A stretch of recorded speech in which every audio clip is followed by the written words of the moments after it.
అన్ని రాజకీయ పార్టీలు బీసీలను ఓట్లేసే యంత్రాల్లాగా ఉపయోగించుకొని అధికారంలో వచ్చిన తర్వాత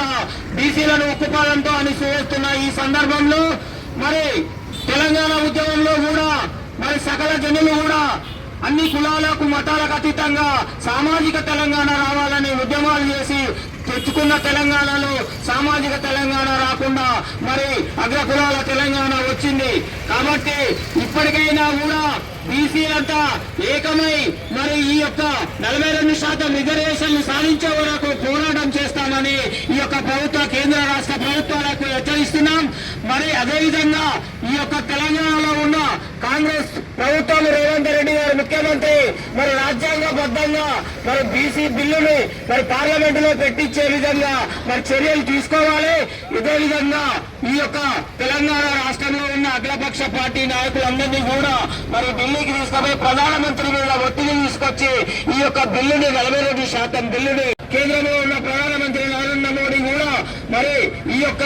తెలంగాణ ఉద్యమంలో మరి ఎంతో మంది బీసీ నాయకులు బీసీ కార్యకర్తలు అసలు మాసి తెలంగాణ తెచ్చుకున్నారు. సామాజిక తెలంగాణ కావాలనే ఉద్దేశంతో పోరాటాలు చేసిన ఈ యొక్క తెలంగాణకు ఖచ్చితంగా ఈ యొక్క 42% బీసీ రిజర్వేషన్ బిల్లులు పార్లమెంటులో ప్రవేశపెట్టి మరి దాన్ని ఆమోదింపజేసి 9th షెడ్యూల్లో పెట్టే విధంగా మరి చర్యలు తీసుకోవాల్సిందిగా ప్రధానమంత్రి నరేంద్ర మోడీని కూడా మరి కోరుతున్నాం. అదేవిధంగా ఈ యొక్క తెలంగాణ రాష్ట్రంలో ఉన్న అన్ని రాజకీయ పార్టీలు కూడా తమ వైఖరిని స్పష్టంగా తెలియజేసి మరి ఈ యొక్క పార్లమెంటులో ఈ శీతాకాల సమావేశంలో జరిగే పార్లమెంటు సమావేశంలో బీసీ బిల్లుపై మరి ప్రత్యేకంగా చర్చలు లేవనెత్తాలని మరి ఈ యొక్క ప్రతిపక్షాలు కూడా